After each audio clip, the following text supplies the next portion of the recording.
प्रवेद ध्वनि ज्योतिष मंगल ध्वनि साधु श्रीराम ध्वनि चंडी काव्य ध्वनि गुणागीत ध्वनि गांधार ताल ध्वनि रंभा नृत्य ध्वनि नरहरि ध्वनि नारीश्च हल ध्वनि एते ध्वनिगणा सुघोत सहितम कुर्वमस्तुते मंगलम। जय जगन्नाथ। ज्योतिर्विद चंद्रशेखर नायक मोर चैनल ज्योतिषर जातक को आपण मानंकु मोर अंतरर गभीरतम प्रदेशरु स्वागत जनाउछि। बंधुगण, आगामी नुआ वर्ष पई मोर समस्त दर्शक मानंकु हार्दिक शुभेच्छा और अभिनंदन ज्ञापन करुछि। जगतर नाथ जगन्नाथ बलियार भुज समस्तंकु सुख शांति और समृद्धि प्रदान करंतु, एतिकी मोर प्रभुंक पाखरे कामना। बंधुगण, 2024 मसीहाटी आपणकर शुभाशुभ फल आपण पाई सारिछंती। केतेक क्षेत्र रे आपण परेशान भी हेइछंती, केतेक क्षेत्र रे आपण सफलता पाइछंती, एई भली मिश्रित फलटिए पाइछंती। ताल बंधुगण, आमे देखिबा ए जो 2025 मसीहा आसुछि आपण मानक राशि पाई सेई फल गुड़िक किभली रहिबो, आपणकर भविष्यतटी किभली रहिबो, आज आमे ज्योतिषीय तथ्य हिसाब रे देखिबा। जे प्रकृत रे जो 12टी राशि अछंती से राशि मानक पाई ए 2025 वर्षटी किभली भाबरे रहिबो। ताले बंधुगण, आमे फलाफल जानिबा पूर्वरु आमे ग्रह मानकर स्थिति जानिबा दरकार। आ प्रकृत कथा होछि आमे आज आलोचना करिबा को जाउछे जे वर्ष 2025 किपरि रहिबो, जाकि आमे गोटिए राशि पाई नैछे। से राशिटी होउछंती हमर मेष राशि। आमे नैछे पार्ट 468। ताल मेष राशि जेउ मानकर ए भिडियोटी आपण मानक पाई ही करा होउछि। ताल बंधुगण देखंतो, मेष राशि बोली आपण जानिबे केमिति? आपणकर राशिटा मेष राशि बहुत लोग जानिछंती, किंतु आउ केते लोग जानि नाहंती। जो मानकर मु सेई मानक गोचरार्थ जणै दबाकू चाहे जे एई जन्म कुंडली बा जन्म पत्रिकाटी रे जहा लेखा जाईछि सबु एई ओपर घरटी रे जदी च बोली लेखा जाईछंती ताले आपण जानिबे आपणकर मेष राशि। आ मेष राशिटी 3टी नक्षत्र देई भोग हेई थाए। जथा आपणक एई मझी घरटी रे देखिबे लेखा हेतिबो 1/1 किंबा 2/1 किंबा 3/1। ताले आपण जानिबे आपणकर होउछि मेष राशि। ताले बंधुगण देखंतु, मेष राशि रो राशि स्वामी होउछंती मंगल।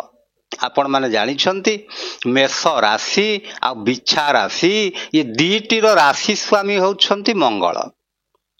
ताले मंगलंकर राशि रे से जन्म हेइछंती। ताले राशि मालिक जेहेतु मंगल, मंगल होउछंती ग्रह मानक मध्य रे से सेनापति। ताले ये गोटे होउचे लढुआ राशि, ये गोटे भयालु राशि नुह। मेष राशि जाकि से माने कोन करंती, से माने जे प्रकार बहुत कष्टकर कार्य से माने करिबा पई बहुत भल पांती। नेतृत्व नबार कैपेसिटी तांकर थाए। आ 10 लोक रे बसी से माने कथा कहिबार तांकर भयस थाए। ताले से हेले मेष राशि। आ बंधुगण, आमे सियाड को जिबानी, भिडियोटी बेसी लंबा हे जिवो। एबे आपण माने जानंतु हमर ए 2025 पई ग्रह चलनटी केमिति रही थाए। जदियो ग्रह चक्र भितरे 9टी ग्रह अवस्थान करिथांती, सेमानक मध्यरु बृहस्पति, शनि, राहु आउ केतु ये 4टी ग्रह तांकर अवधि काल बेसी रही हेतु ମଣିଷ ଏଇ 2025 ମସିହାକୁ ସେମାନେ ବେଶୀ ପ୍ରଭାବିତ କରିବେ। ତାହେଲେ ବନ୍ଧୁଗଣ ଦେଖନ୍ତୁ, ତାହେଲେ ବୃହସ୍ପତି ଗୋଟିଏ ରାଶିରେ ପାଖାପାଖି 13 ମାସେ ରହନ୍ତି, ଶନି ଗୋଟିଏ ରାଶିରେ ପାଖାପାଖି 2.5 ବର୍ଷ ରହନ୍ତି, ରାହୁ କେତୁ ଗୋଟିଏ ରାଶିରେ ପାଖାପାଖି 18 ମାସ ବା 1.5 ବର୍ଷ ରୁହନ୍ତି। ଆଉ ଅନ୍ୟ ଯେଉଁ ଗ୍ରହ ଗୁଡ଼ିକ ରହିଲେ ଯଥା ଚନ୍ଦ୍ର ମାତ୍ର 2.5 ଦିନ, ଏଇଭଳି ଛୋଟ ଛୋଟ ଅବଧିର ସେମାନେ ରହିଥିବା ହେତୁ ସେମାନଙ୍କର ଭୂମିକା ବହୁତ ଅଛି, କିନ୍ତୁ ସେମାନଙ୍କର ଅବଧି ଅଳ୍ପ ସମୟ ପାଇଁ ହେଇଥିବା ହେତୁ ଏଇ ଯୋଉ 4ଟି ଗ୍ରହଙ୍କ କଥା ମୁଁ କହୁଛି ଏଇମାନେ ବେଶୀ ପ୍ରଭାବଶାଳୀ ହେଇଥାନ୍ତି। ଠିକ ଅଛି ବନ୍ଧୁଗଣ, ଆମେ ପ୍ରଥମେ ଦେଖିବା 2025 ବୋଲି ଯୋଉ ମସିହାଟି, ଏଇ ବର୍ଷର କେଉଁ ଗ୍ରହ ତାର ମାଲିକ ରହିବେ। ବନ୍ଧୁଗଣ ଦେଖନ୍ତୁ, ଆମେ ଲେଖିବେ 2025, ତାର ଅର୍ଥ ହଉଛି 2 + 0 + 2 + 5, ତାହେଲେ 5 4 କି 9। ଅଙ୍କ ଗଣିତ ହିସାବରେ ତାର ସଂଖ୍ୟା ହେଲା କେତେ ନା 9। ତାହେଲେ 9 ଯଦି ହେଲା, ତାର ମାଲିକ କିଏ? ତାର ମାଲିକ ହଉଛନ୍ତି ମଙ୍ଗଳ। ତାହେଲେ ବନ୍ଧୁଗଣ ଦେଖନ୍ତୁ, ଆପଣଙ୍କର ରାଶି ମାଲିକ ହେଲେ ମଙ୍ଗଳ, ଆଉ ଆପଣଙ୍କର ଏ ବର୍ଷର ମାଲିକ ମଧ୍ୟ ମଙ୍ଗଳ। ତାହେଲେ ମଙ୍ଗଳ ଆପଣଙ୍କ ପାଇଁ ସର୍ବାଧିକ ଶୁଭଗ୍ରହ ଭାବରେ କାମ କରିବେ। ଆଉ ମଙ୍ଗଳ ହଉଛନ୍ତି ଗ୍ରହମାନଙ୍କ ମଧ୍ୟରେ ସେନାପତି ହେଇଥିବା ହେତୁ ସିଏ ଆପଣମାନଙ୍କୁ ସାହସ ପ୍ରଦାନ କରିବେ, ଆଉ ଆପଣ ଏହି ସମୟରେ ନେତୃତ୍ୱ ନେଇପାରିବେ, ଆଉ ବହୁତ କିଛି କାର୍ଯ୍ୟ ମଧ୍ୟ କରିପାରିବେ। ହଉ ବନ୍ଧୁଗଣ, ତାପରେ ଦେଖିବା ବୃହସ୍ପତି। ବୃହସ୍ପତି ବର୍ତ୍ତମାନ ଅଛନ୍ତି ବୃଷ ରାଶିରେ। ଏଇଟା ମେଷ, ଏଇଟା ବୃଷ, ମିଥୁନ, ଏଇଭଳି। ଏଇଟା ମେଷ ହେଲେ ଏଇଟା ବୃଷ, ଏଇ ଯୋଉ ବୃ ଲେଖିଛି ଏଇଟା ବୃଷ ରାଶି କଥା ଲେଖିନି, ଏଇଟା ମୁଁ ଲେଖିଛି ବୃହସ୍ପତି। ବୃହସ୍ପତି ବୃଷ ରାଶିରେ ବର୍ତ୍ତମାନ ଅଛନ୍ତି। ସେ କେତିକି ଦିନ ପର୍ଯ୍ୟନ୍ତ ରହିବେ ନା 14/5/2025 ହେଲେ, ଅର୍ଥାତ୍ ମେ 2025 ମସିହା ମେ ମାସ 14 ତାରିଖରେ ବୃହସ୍ପତି ଆଦ୍ରା ମିଥୁନକୁ ଗମନ କରିବେ, ମାନେ ଏଇଠୁ ଏଇଠିକି ପଳେଇ ଆସିବେ, ମିଥୁନ ରାଶିକି ପଳେଇ ଆସିବେ। ତାହେଲେ ଆଦ୍ରା ମିଥୁନ ରାଶିରେ ସେ ରହିବେ ବୃହସ୍ପତି। ତାହେଲେ ବୃହସ୍ପତି ଯଦି ଚଳନ ହେଲା, ତାହେଲେ ଆପଣମାନଙ୍କ ପାଇଁ ଦେଖନ୍ତୁ, ଆପଣଙ୍କର ହେଲା ମେଷ ରାଶି, ବୃହସ୍ପତି ହେଲେ ମିଥୁନ ରାଶିରେ। ତାପରେ ଫେରେ 19/10/2025 ସିଏ ଯିବେ କର୍କଟ ରାଶିକୁ, 7/4 ବା ଆମର ପୁନର୍ବସୁ ନକ୍ଷତ୍ର କର୍କଟ ରାଶିକୁ ଗମନ କରିବେ। ଫେରେ 4/12/2025 ମିଥୁନ ରାଶିକୁ ଆସିବେ। ତାହେଲେ ବନ୍ଧୁଗଣ ଇଏ ହେଲା ବୃହସ୍ପତିଙ୍କର ଚଳନ। ଆଉ ଶନି ଚଳନ ହେବେ କେବେ ନା 3/4/2025। ଇଏ କୋଉଠିକି ଯିବେ ନା ମୀନ ରାଶିକି ଯିବେ। 3/4/2025 ସେ ମୀନ ରାଶିକି ପଳେଇବେ ଶନି। ତାହେଲେ ବର୍ତ୍ତମାନ ଶନି ଅଛନ୍ତି କୁମ୍ଭ ରାଶିରେ, ସେ ଯିବେ ମୀନ ରାଶିକୁ। ଆଉ ରାହୁ ଅଛନ୍ତି 18/5/2025 ମସିହା ଯେତେବେଳେ ହବ, ରାହୁ ବର୍ତ୍ତମାନ ଅଛନ୍ତି ଦେଖନ୍ତୁ ମୀନ ରାଶିରେ, ସିଏ ଆସିବେ କୁମ୍ଭ ରାଶିକୁ। ବନ୍ଧୁଗଣ ଏଇଟାକୁ ମୁଁ ବୁଝେଇ ଦଉଛି ଦେଖନ୍ତୁ, ତା ମାନେ ହଉଛି ରାହୁ କେତୁଙ୍କୁ ଛାଡ଼ିଦେଲେ ସମସ୍ତ ଗ୍ରହ ସେ କଣ କରନ୍ତି, ଆଣ୍ଟି କ୍ଲକ୍ ୱାଇଜ ଗତି କରନ୍ତି, ଆଉ ରାହୁ କେତୁ କ୍ଲକ୍ ୱାଇଜ ଗତି କରନ୍ତି। ତାହେଲେ ରାହୁ ମୀନ ରାଶିରେ ଅଛନ୍ତି, ସିଏ ଯିବେ କୁମ୍ଭ ରାଶିକୁ। ଆଉ କେତୁ ଅଛନ୍ତି କନ୍ୟା ରାଶିରେ, ସିଏ ଯିବେ ସିଂହ ରାଶିକୁ। କେବେ ନା 18/5/2025। ତାହେଲେ ଇଏ ହେଲା ଆପଣ ମାନଙ୍କର ଗ୍ରହ ସ୍ଥିତି। ଆଉ ବର୍ଷ ଆରମ୍ଭରୁ ମଙ୍ଗଳ ରହିବେ କର୍କଟ ରାଶିରେ, ନିଚ ରାଶିରେ ରହିବେ, ସେ କଥା ଛାଡନ୍ତୁ। ଆପଣ ଖାଲି ଏତିକି ଜାଣନ୍ତୁ ଯେ ଏଇ ଯୋଉ 4ଟି ଗ୍ରହ ରହିଲେ ୟାଙ୍କର ଫଳାଫଳଟା କଣ ରହିବ। ତାହେଲେ ମେଷ ରାଶିର ବ୍ୟକ୍ତି ବିଶେଷ ଏଇ ସମୟରେ ମୁଖ୍ୟତଃ ତାଙ୍କର ସ୍ୱାସ୍ଥ୍ୟାବସ୍ଥାଟି କିପରି ରହିବ। ପ୍ରଥମେ ଆମେ ସ୍ୱାସ୍ଥ୍ୟ କଥାଟି ଆଲୋଚନା କରିବା, କାହିଁକି ନା ସ୍ୱାସ୍ଥ୍ୟ ହିଁ ସମ୍ପଦ, ଏ ଦେହ ଥିଲେ ସର୍ବ ପାଇ। ତେଣୁ ଆମେ ପ୍ରଥମେ ସ୍ୱାସ୍ଥ୍ୟ କଥାଟି ଆଲୋଚନା କରିବା।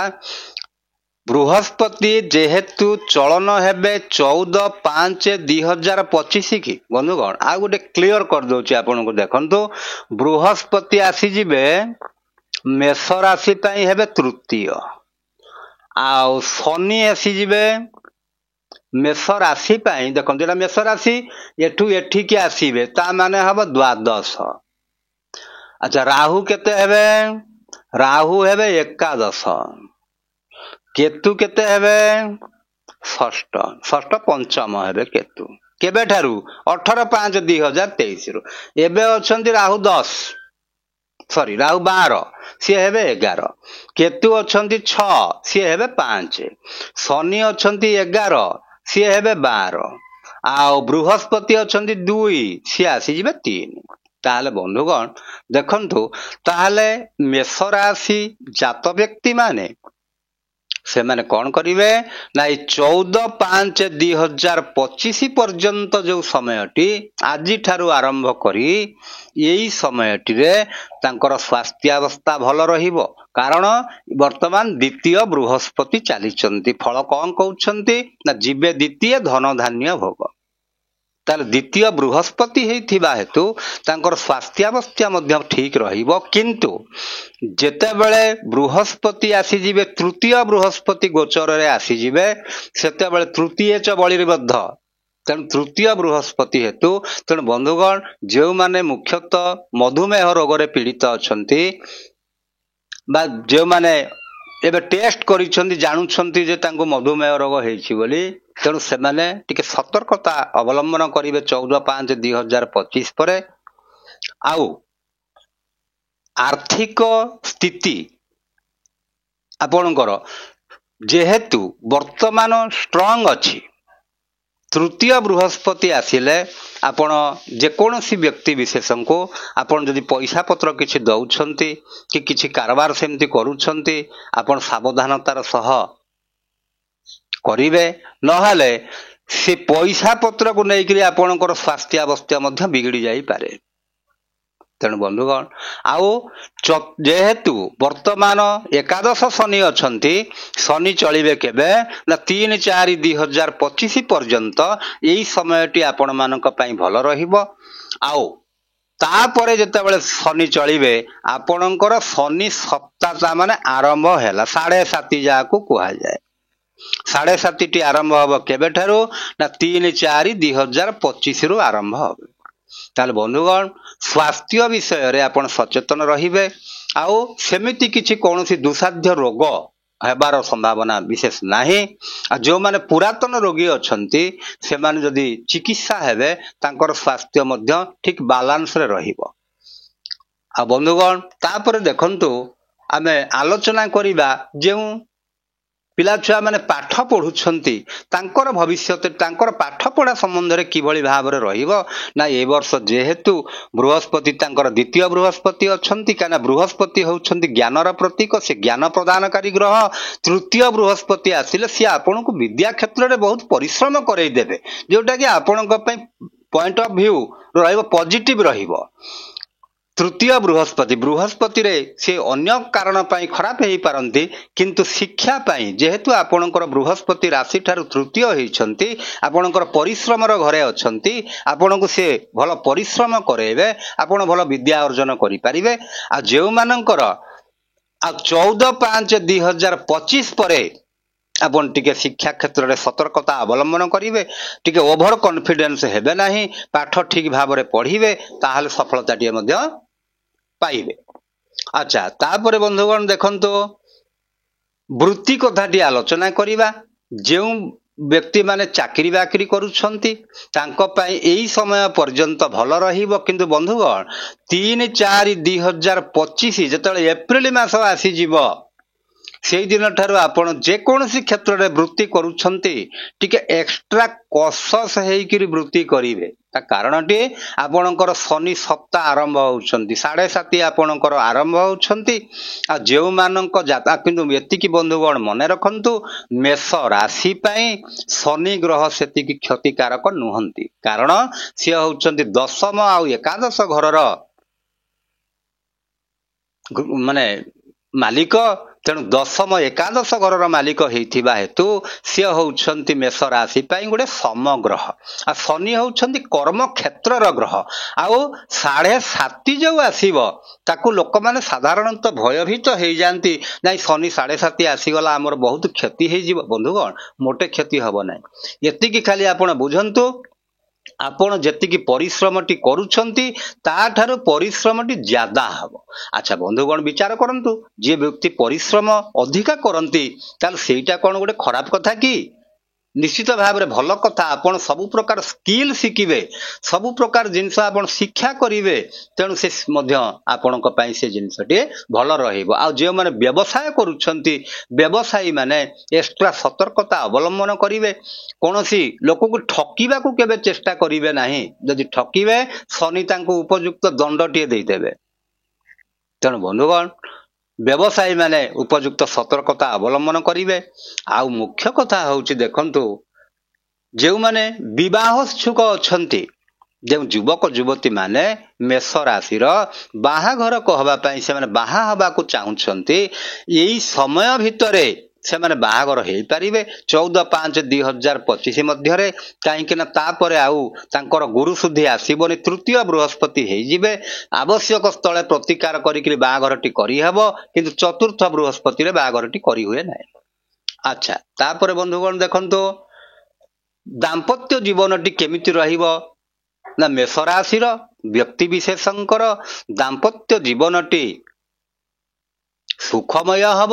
ତା କାରଣଟି ହେଉଛି କଣ ବନ୍ଧୁଗଣ? ଦେଖନ୍ତୁ ନା, ଯେହେତୁ ବୃହସ୍ପତି ମିଥୁନ ରାଶିକୁ ଗମନ କରୁଛନ୍ତି, ତୃତୀୟ ଘରେ ରହିଛନ୍ତି। ତୃତୀୟ ଘରେ ରହିବାର ଅର୍ଥ ହେଉଛି ସେ ସିଧା ଭାଗ୍ୟ ଘରଟିକୁ, ତାଙ୍କ ନିଜ ଘରଟିକୁ ଦେଖୁଛନ୍ତି। ତେଣୁ ଭାଗ୍ୟରେ ପରିବର୍ତ୍ତନ ଆସିଯିବ। ଆଉ ପଞ୍ଚମ ଦୃଷ୍ଟିରେ ସେ 7 ନମ୍ବର ଘରଟିକୁ ଦେଖୁଥିବା ହେତୁ ଆପଣଙ୍କର ଦାମ୍ପତ୍ୟ ଜୀବନଟି ମଧ୍ୟ ଠିକ ରହିବ। ଏଟା ଚନ୍ଦ୍ର ରାଶି ହିସାବରେ କୁହାଯାଉଛି ବନ୍ଧୁଗଣ। ଆପଣ ଲଗ୍ନ ଆଡକୁ ଯିବେ ନାହିଁ, ଏ ଲଗ୍ନ ହିସାବରେ କୁହାଯାଉ ନାହିଁ।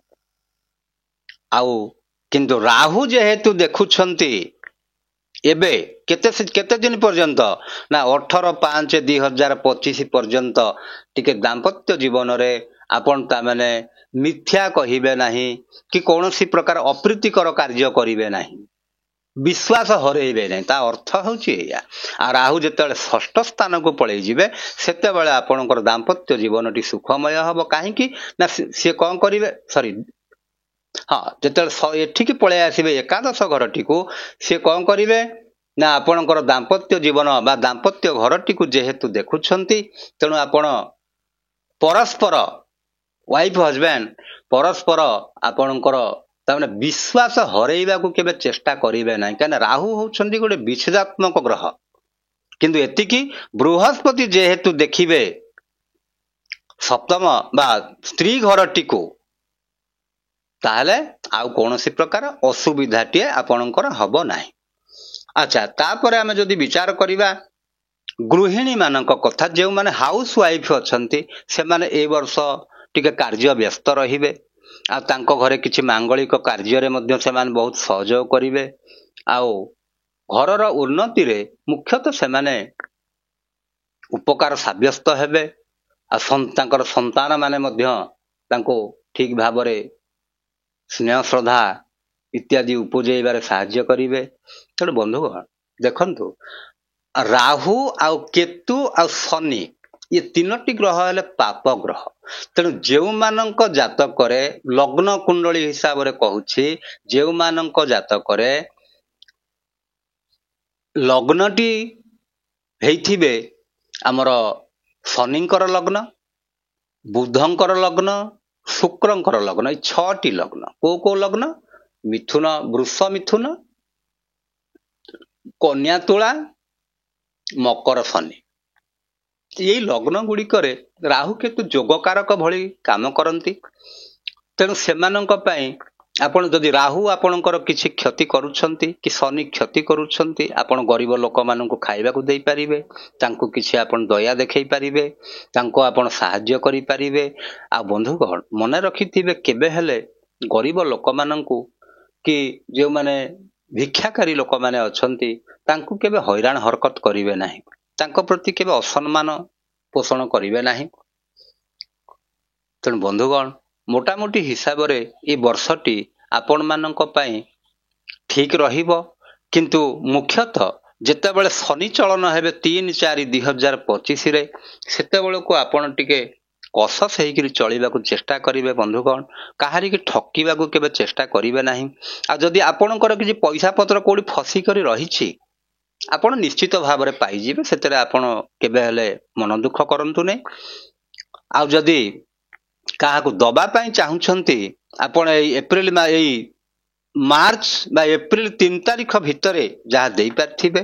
ଆଉ ତାପରେ ମୀନ ରାଶିକି ଯେତେବେଳେ ଶନି ଚାଲିଯିବେ ସେତେବେଳେ ଆପଣ ଆଉ ଦବାକୁ ଇଚ୍ଛା କରିବେନି ଯେମିତି। କିନ୍ତୁ ଯଦି ଆପଣଙ୍କର କିଛି କୋର୍ଟ କଚେରୀ ମାମଲା ଚାଲିଛି, କିଛି ବିଚାର ବିଭାଗରେ ଆପଣଙ୍କର କାମ ଅଛି, ତାହେଲେ ଆପଣ ମଧ୍ୟ ସଫଳତା ପାଇବେ। କାହିଁକି ନା ଶନି ଦ୍ୱାଦଶ ଘରକୁ ଯେହେତୁ ଯାଇଛନ୍ତି, ଦ୍ୱାଦଶ ଘରେ ଶନି ରହିଛନ୍ତି। ଦ୍ୱାଦଶ ଘରେ ଶନି ରହିଲେ ସେଇ ଦ୍ୱାଦଶ ଘରଟି ହେଉଛି କୋର୍ଟ କଚେରୀର ଘର। ତେଣୁ ସେଇ ଘରଟିରେ ଆପଣଙ୍କୁ ନିଶ୍ଚିତ ଭାବରେ ସେ ସଫଳତା ଦେବେ। ଟିକେ ଡେରି ହେଇପାରେ କିନ୍ତୁ ଆପଣଙ୍କୁ ନିଶ୍ଚିତ ଭାବରେ ସେ ସଫଳତା ଦେବେ। ଆଉ ବନ୍ଧୁଗଣ ଯେଉଁମାନଙ୍କ ପାଇଁ ବୃହସ୍ପତି ଖରାପ ବା ଶନି ଖରାପ, ରାହୁ ଖରାପ, ଏଇ ପ୍ରକାର ମୁଁ ତ ଆଗରୁ ସବୁ କହିଦେଇଛି ଆପଣଙ୍କୁ କେଉଁ ଗ୍ରହ ଆପଣଙ୍କ ଲଗ୍ନ ପାଇଁ ଭଲ କିଏ ଖରାପ ମୁଁ କହିଛି। ଯଦି ଅକାରକ ଗ୍ରହ ସେମାନେ ହେଇଥାନ୍ତି ତାଙ୍କ ପାଇଁ ଆପଣ ଦାନ କରିପାରିବେ। ଆଉ ଯଦି ଆପଣଙ୍କ ପାଇଁ ସେ କାରକ ଗ୍ରହ ହେଇଥାନ୍ତି, ଯୋଗକାରକ ଗ୍ରହ, ତାହେଲେ ଆପଣ ତାଙ୍କ ପାଇଁ ବୀଜ ମନ୍ତ୍ର ପାଠ କରିପାରିବେ, ରତ୍ନ ବି ଧାରଣ କରିପାରିବେ। ହଉ ବନ୍ଧୁଗଣ, ମୁଁ ଭାବୁଛି ଆପଣମାନେ ବୁଝି ସାରିବେଣି। ଆପଣମାନଙ୍କୁ ଭଲ ଲାଗିଥିଲେ ଲାଇକ୍ କରିବେ, ସେୟାର କରିବେ, ସବସ୍କ୍ରାଇବ କରିବେ। ଏତିକିରେ ରହିଲି ବନ୍ଧୁଗଣ। ଜୟ ଜଗନ୍ନାଥ।